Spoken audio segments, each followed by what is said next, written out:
A partir de agora, na Rádio da Família. Abre, Senhor, os meus olhos com o seu poder. Caminhando com Jesus. Acredite, se Deus é por nós, quem será contra nós?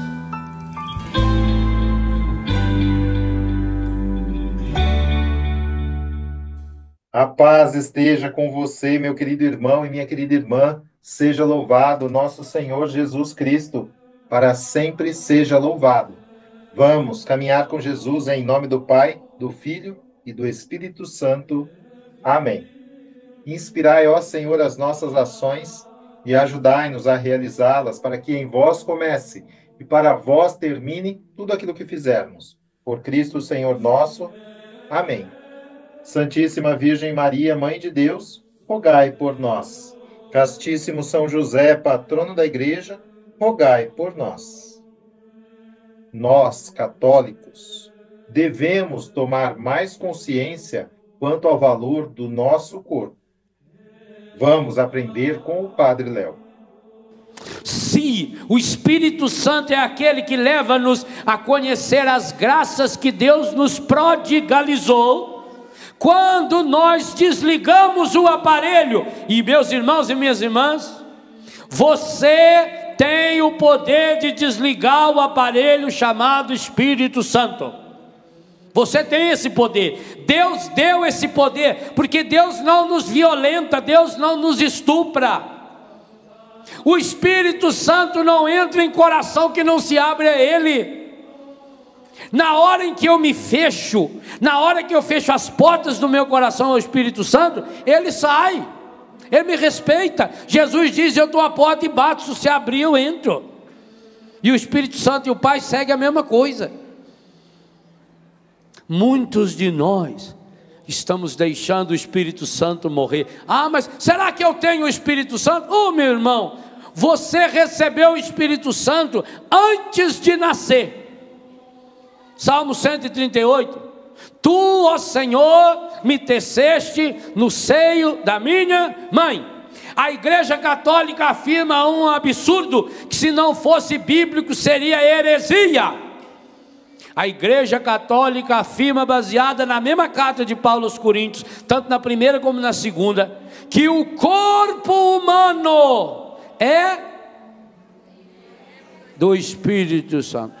Não sabeis que vosso corpo é templo onde habita Deus?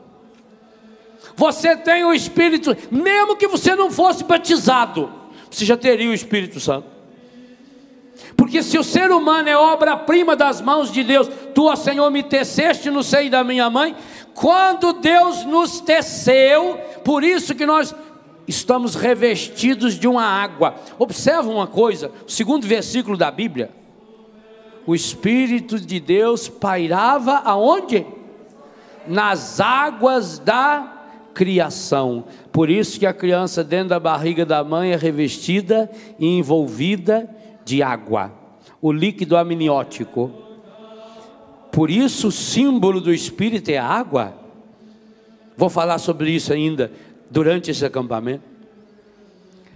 Você já é marcado pelo Espírito Santo no seu corpo, e por isso, aí observe o que eu falava antes, porque nós nos fechamos ao Espírito Santo, nós não olhamos para as pessoas com os olhos iluminados pela graça de Deus, nós coisificamos a pessoa. Olha como se usa o corpo das pessoas. Ah, se a gente, quando olhasse para o corpo de uma pessoa, tivesse essa consciência, esse corpo é templo do Espírito Santo. Aliás, os católicos precisariam tomar um pouquinho mais de consciência quanto ao valor do seu corpo. Eu vim em Roma há poucos dias atrás, me ajoelhei lá em frente e rezei, contemplando o corpo intacto de João 23. Que coisa impressionante, que coisa, meu Deus do céu, o homem morreu faz 40 anos, em Assis o corpo de Santa Clara, 800 anos, Vocês sabiam que no mundo existe mais ou menos 2.000 corpos incorruptos? Há mais ou menos 2.000 corpos de pessoas que já morreram há 1.500, 1.800, 1.100, 800 anos, 40 anos, feito João 23, que o corpo está intacto. Uma vez, lá em Jaraguá do Sul, abrindo o cemitério para transferir o corpo dos padres da minha congregação, lá do cemitério do noviciado para o cemitério de Corupá, eu fiquei impressionado, quando ajudei a desenterrar um padre, que tinha morrido há 20 e tantos anos, e o corpo dele estava absolutamente perfeito, sem cheiro, sem nada, podia pôr a mão, parecia que tinha um pouco de suor na testa, que coisa impressionante, inteirinho, perfeito, sem cheiro, sem nada. Esses corpos são assim. 2.000 casos tem no mundo, todos eles, sem nenhuma exceção, corpos de pessoas católicas, todos. Será que é à toa esse milagre? Esse milagre que inclusive a parapsicologia reconhece como milagre. Por quê? Porque não há nenhum corpo budista, por exemplo. Tem muito budista infinitamente mais santo do que nós. Tem muito budista sério. E aliás o Papa João Paulo II fez um discurso lindo sobre a santidade dos budistas que ele conhecia. Mas não tem nenhum budista com o corpo incorrupto. E olha, gente, olha que eles têm muito mais controle do corpo do que os católicos. Não bebe, não fuma, não come carne, não, meu Deus, eles têm uma disciplina que impressiona. Não se trata de uma disciplina, não se trata inclusive nem de lugar, porque esse fenômeno existe nos 5 continentes do mundo. Casado, solteiro, jovem, criança, papa, freira, santo, e muitos desses não são santos. Não pensem vocês que só porque tem o corpo incorrupto a pessoa é santo. Não. Então nós católicos precisávamos olhar melhor para o corpo, porque o catolicismo explicita essa que é uma fé bíblica. Nosso corpo é templo do Espírito Santo. Tu, ó Senhor, me teceste no seio da minha mãe.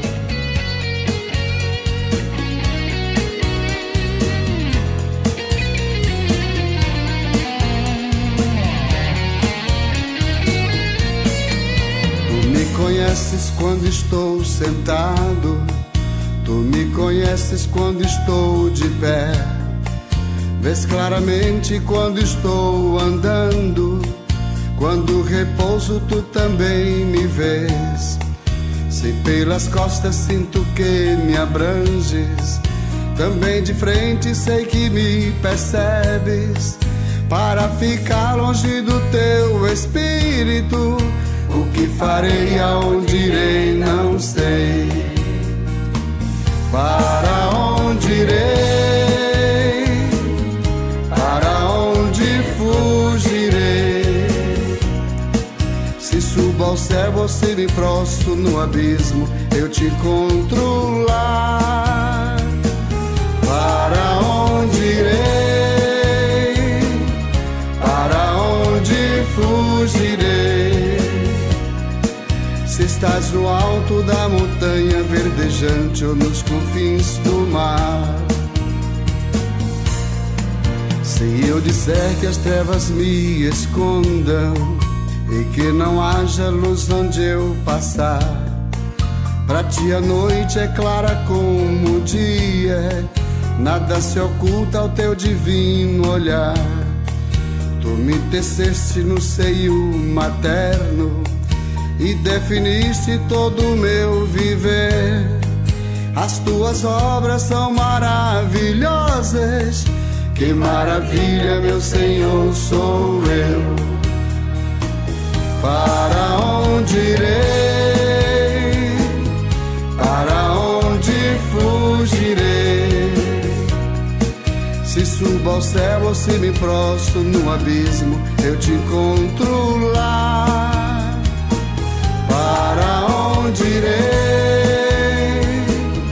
Para onde fugirei? Se estás no alto da montanha verdejante ou nos confins do mar. Dá-me tuas mãos, ó meu Senhor bendito. Benditas sejam sempre as tuas mãos. Prova-me, Deus, e vê meus pensamentos. Olha-me, Deus, e vê meu coração. Livra-me, Deus, de todo mau caminho. Quero viver, quero sorrir, cantar pelo caminho da eternidade. Senhor, terei toda a felicidade. Para onde irei?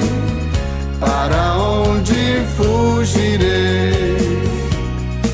Se subo ao céu ou se me prostro no abismo, eu te encontro lá. Para onde irei? Para onde fugirei? Se estás no alto da montanha verdejante ou nos confins do mar.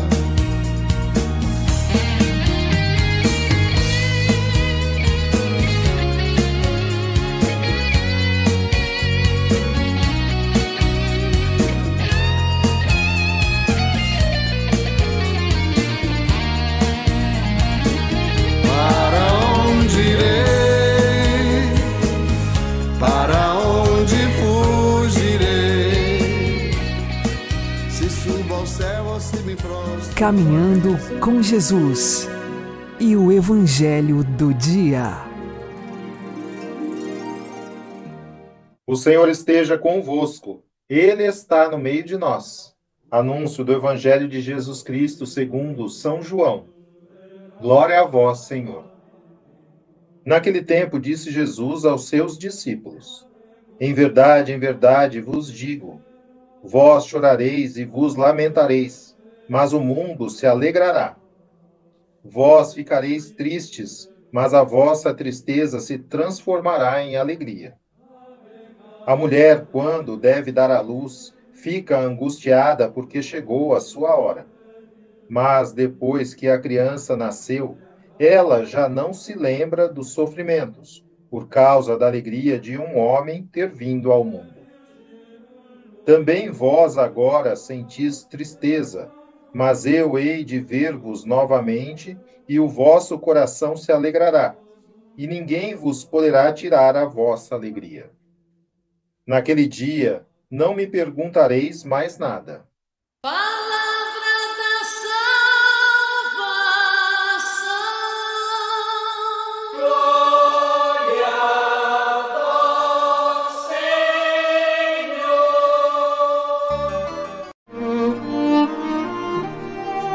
Agora, a homilia diária com o Padre Paulo Ricardo. Meus queridos irmãos e irmãs, novamente Jesus nos fala que a nossa tristeza se transformará em alegria. E para que nós compreendamos essa verdade, ele vem com uma metáfora, uma comparação, um símile da mulher em dores do parto. Ela se angustia, mas depois nem se lembra do sofrimento porque nasceu uma criança. Assim é a nossa vida espiritual. Veja, nós fomos batizados. No nosso batismo, nós já somos filhos de Deus. Mas é como se estivéssemos no útero. A criança no útero, ela já existe. Ela já é uma pessoa, ela já é filha. A mãe já é mãe, o pai já é pai. Já existe aquela relação de família. Acontece o seguinte, ainda não nasceu. Assim conosco, quando nós somos batizados, nós já somos filhos de Deus. Mas o processo ainda não terminou. Nós precisamos nos configurar a Cristo. Ou seja, o nosso coração ainda não está totalmente tomado pelo Cristo, pelo Filho de Deus, e por isso é necessário passar por um processo angustiante. Veja, esses apóstolos, eles já são discípulos de Cristo, eles já creem, eles já são seguidores dele, já estão lá. mas eles precisam passar por este túnel apertado do nascimento, por essa realidade angustiante da cruz de Cristo. Nós também. E é importante dizer isso porque muitas pessoas, quando são visitadas pela cruz e pelo sofrimento, se sentem abandonadas por Deus.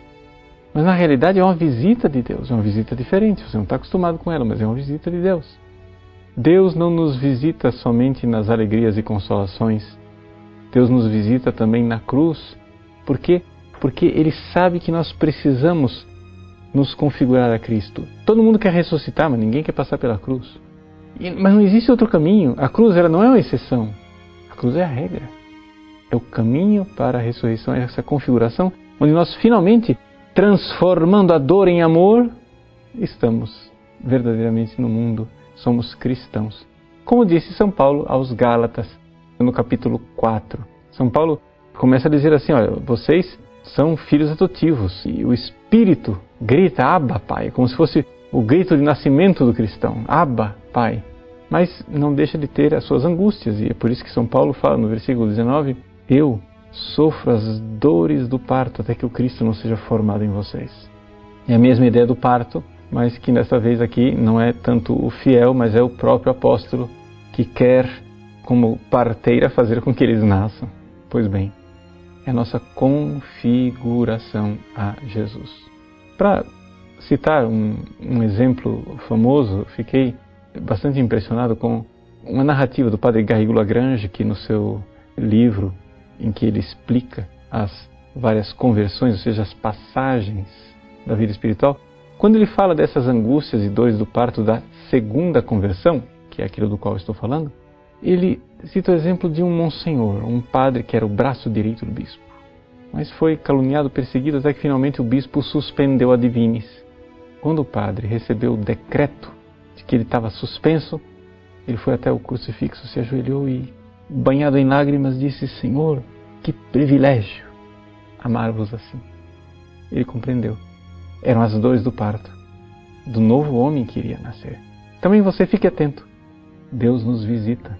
Não se angustie. Ou melhor, pode até se angustiar como a mãe, mas uma angústia que sabe que tem propósito. Ou seja, Deus está visitando você e nascerá um homem novo. Na Páscoa da sua alma, seremos finalmente configurados ao Cristo. Deus abençoe você. Em nome do Pai, do Filho e do Espírito Santo.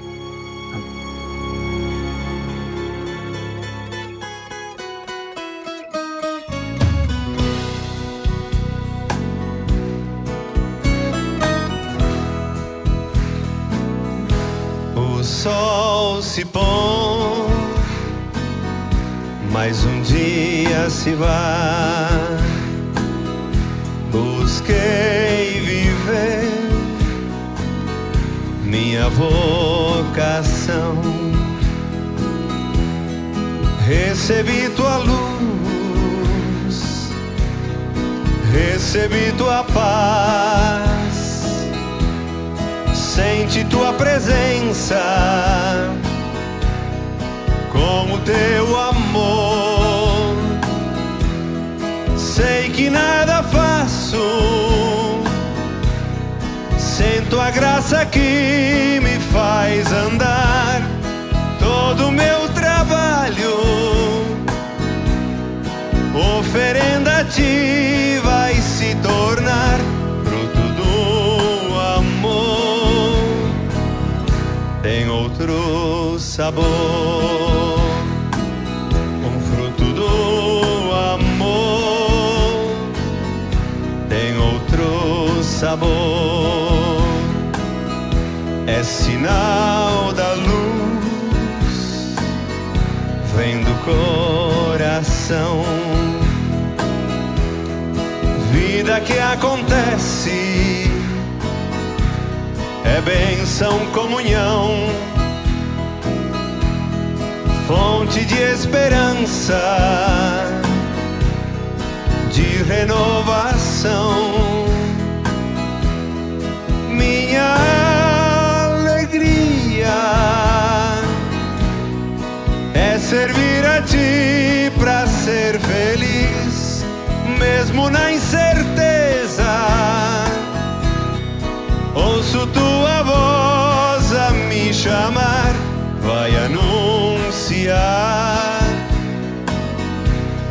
fazer o bem. Não te deixo só, contigo vou também.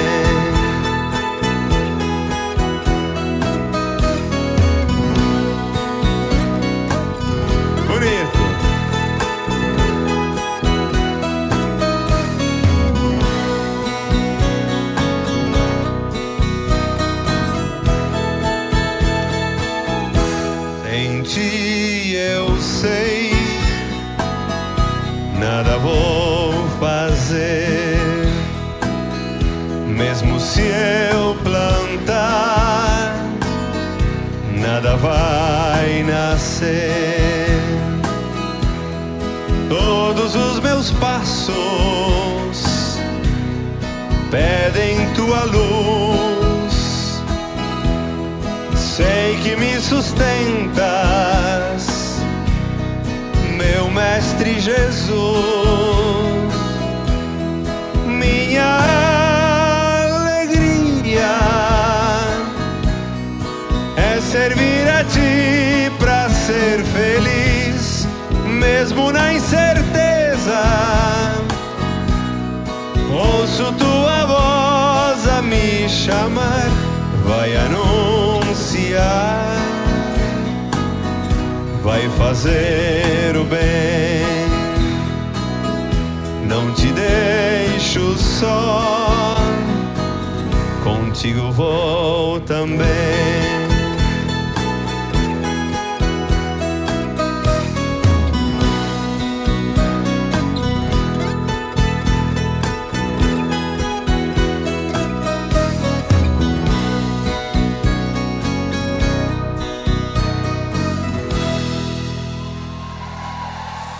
Agora você ouve o Catecismo da Igreja Católica. O respeito à vida humana, a legítima defesa, números 2263 e 2264. A legítima defesa das pessoas e das sociedades não é uma exceção à proibição de matar o inocente, que constitui o homicídio voluntário. A ação de defender-se pode acarretar um duplo efeito. Um é a conservação da própria vida, o outro é a morte do agressor. Só se quer o primeiro, o outro não. O amor a si mesmo permanece um princípio fundamental da moralidade. Portanto, é legítimo fazer respeitar seu próprio direito à vida. Quem defende sua vida não é culpável de homicídio, mesmo se for obrigado a matar o agressor. Se alguém, para se defender, usar de violência mais do que o necessário, seu ato será ilícito. Mas, se a violência for repelida com medida, será lícito. E não é necessário para a salvação omitir este ato de comedida proteção para evitar matar o outro, porque antes da de outrem se está obrigado a cuidar da própria vida.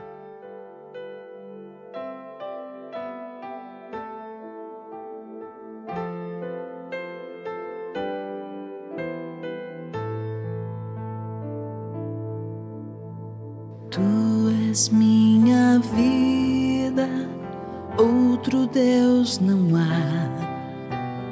Tu és minha estrada, a minha verdade. Em tua palavra eu caminharei, enquanto eu viver e até quando tu quiseres. Já não sentirei temor, pois estás aqui. Tu estás no meio de nós. Creio em ti, Senhor, vindo de Maria, Filho eterno e santo, homem como nós. Tu morreste por por amor, vivo estás em nós. Unidade trina com o Espírito e o Pai. E um dia eu bem sei, tu retornarás e abrirás o reino dos céus. Tu és minha força, outro Deus não há. Tu és minha paz, minha liberdade. Nada nesta vida nos separará. Em tuas mãos seguras minha vida guardarás. Eu não temerei o mal, tu me livrarás, e no teu perdão viverei. Ó Senhor da vida, creio sempre em ti, Filho Salvador, eu espero em ti. Santo Espírito de amor, desce sobre nós.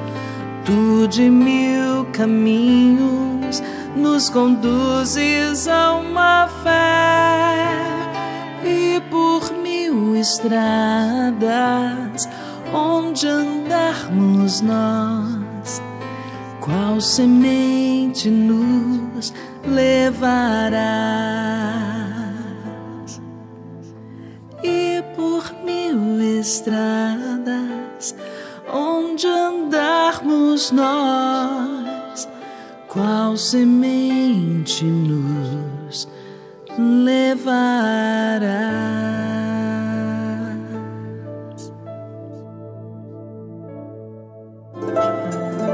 O Santo do Dia, com o Padre Alex Nogueira.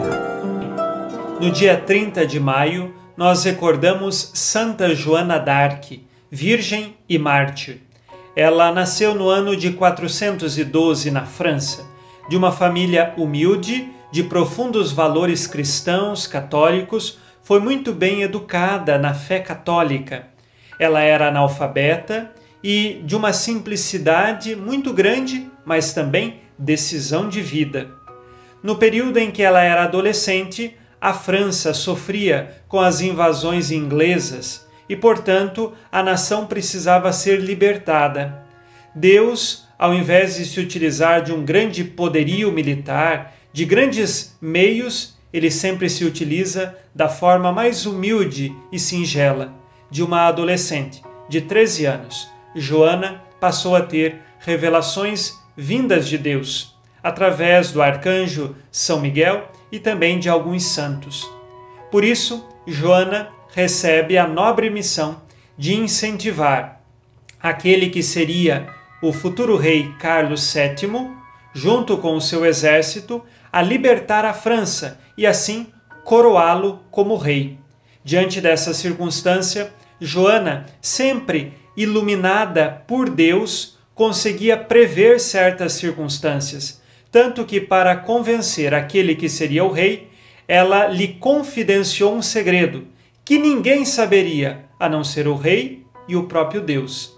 A partir disso, então, ele começou a dar crédito àquela adolescente e a tudo aquilo que ela apresentava como revelação vinda de Deus. Animou o exército, eles conseguiram várias vitórias e por isso, mais tarde, o rei é coroado como o rei Carlos VII. A partir disso, o rei, que já conseguiu seus interesses, tira um pouco de apoio a Joana. O exército quer que Joana continue com eles. Porém, ela também traz no coração o desejo de voltar à sua família, porque já não há mais revelações divinas. O objetivo fora cumprido. Ela se tornou um instrumento humilde de Deus para conseguir libertar a França. E diante dessas circunstâncias, ela foi capturada pelos inimigos ingleses e levada a um injusto julgamento, onde de fato ela precisava ser acusada de feiticeira, para que assim a Inglaterra pudesse tirar todo o crédito de Carlos VII, que estava agora no trono francês, dizendo que ele teria conseguido o trono por ordem diabólica através daquela feiticeira. Na realidade, Joana d'Arc não era feiticeira. Ela realmente teve revelações divinas que a ajudaram a levar o exército a combater contra a Inglaterra e então conseguir novamente a liberdade à França. Mas, como ela estava sob o domínio dos inimigos, ela foi injustamente julgada e dita como feiticeira, como herege, e então foi queimada. Décadas mais tarde, foi-lhe dado então a absolvição. O Papa mostrou que aquele julgamento fora injusto e lhe foi tirada todas as condenações. Mas então ela já havia se entregado. No ano de 1431, ela morreu com 19 anos queimada. Por isso então nós dizemos ser Joana d'Arc também mártir. Hoje nós pedimos a sua intercessão para que a justiça seja realmente cumprida. E aqui uma justiça que vem do alto, que ela seja feita, que a justiça de Deus se faça em nossos corações. E se há um caminho à verdadeira justiça, é quando nós reconhecemos Deus como o Senhor verdadeiro de nossas vidas.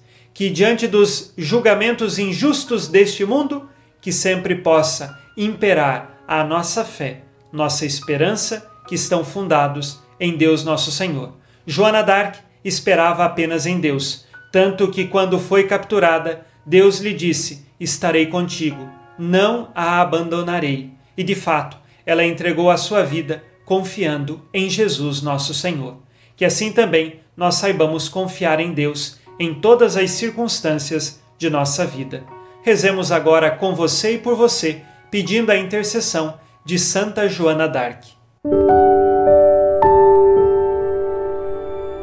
Ó Deus, que hoje nos alegrais com a comemoração de Santa Joana d'Arc, concedei que sejamos ajudados pelos seus méritos e iluminados pelos seus exemplos de castidade e fortaleza, que por suas preces alcancemos, segundo a vontade de Deus, o que pedimos nesta oração.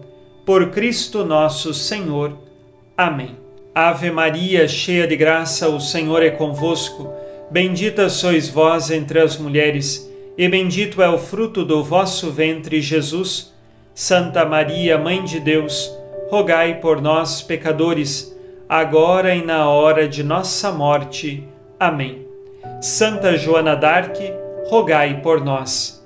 Abençoe-vos, Deus Todo-Poderoso, Pai e Filho e Espírito Santo.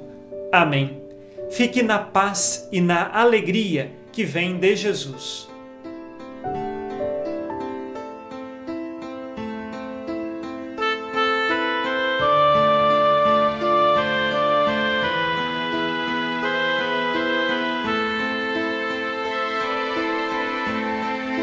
No século XV, uma menininha sente em sua alma uma voz divina e cheia de amor.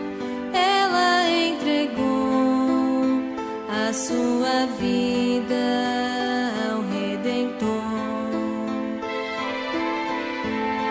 Aos 17 anos, ouvi com clareza que o seu futuro seria uma surpresa e cheia de amor. Ela entregou a sua vida ao Redentor.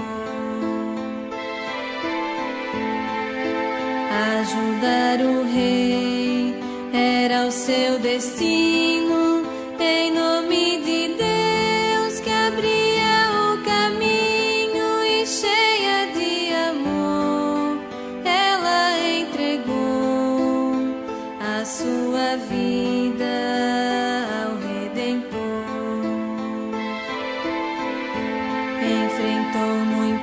batalhas e unificou toda a sua pátria e França consagrou como uma flor que sacrificou a sua vida só por amor, como uma flor que sacrificou a sua vida só por amor.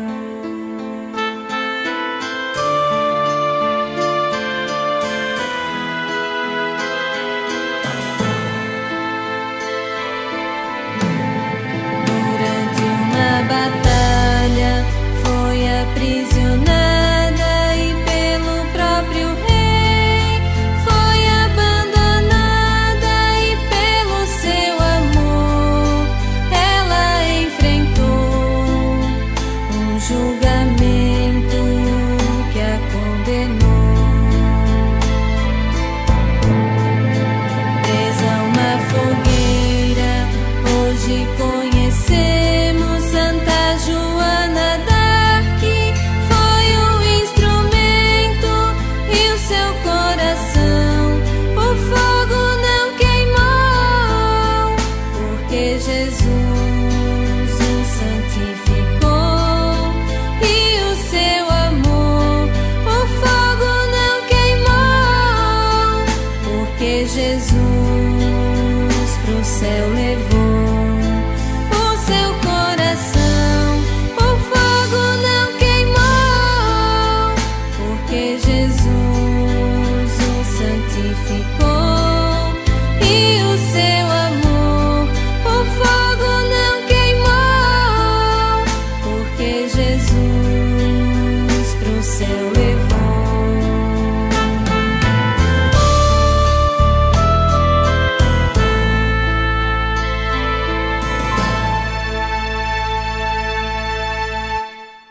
Você está ouvindo na Rádio da Família, Caminhando com Jesus. O título, Cheia de Graça, manifesta a dimensão mais profunda da personalidade da jovem mulher de Nazaré, a tal ponto plasmada pela graça e objeto do favor divino, que pode ser definida por esta especial predileção. O concílio recorda que a essa verdade aludiam os padres da Igreja, quando chamavam a Maria toda santa, afirmando contemporaneamente que ela tinha sido plasmada pelo Espírito Santo e tornada uma nova criatura. A graça, entendida no significado de graça santificante que opera a santidade pessoal, realizou em Maria a nova criação, tornando-a plenamente conforme ao projeto de Deus. Rogai por nós, Santa Mãe de Deus, para que sejamos dignos das promessas de Cristo. Amém.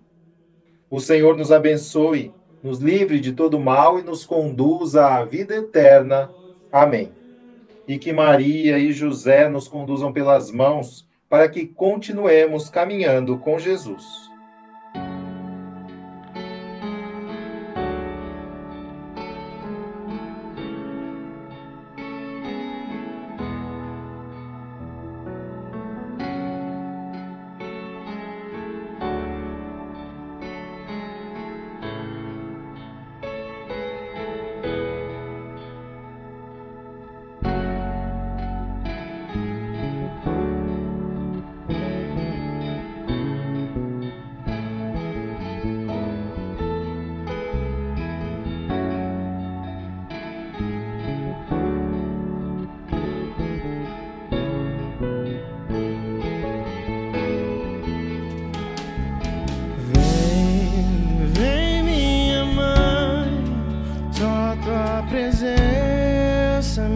estremeceu. Vem minha mãe, só tua presença me estremeceu. Vem minha mãe, só tua presença me estremeceu.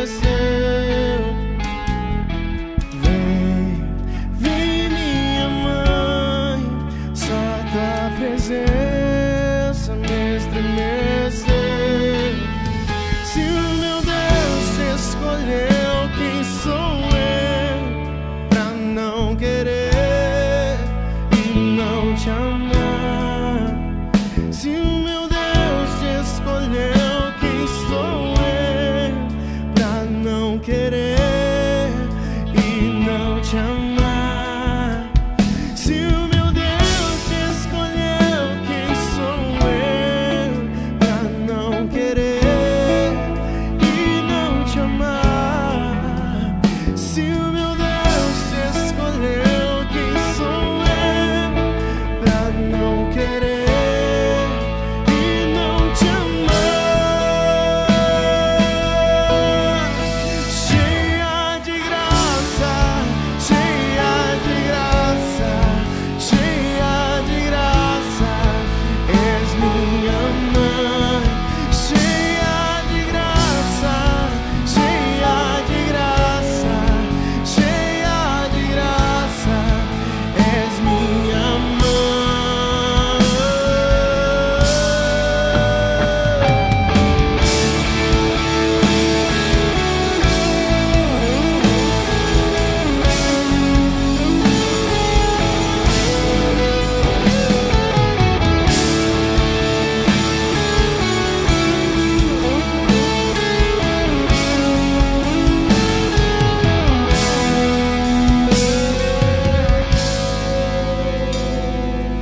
Vem, vem minha mãe, só tua presença me estremeceu. Vem,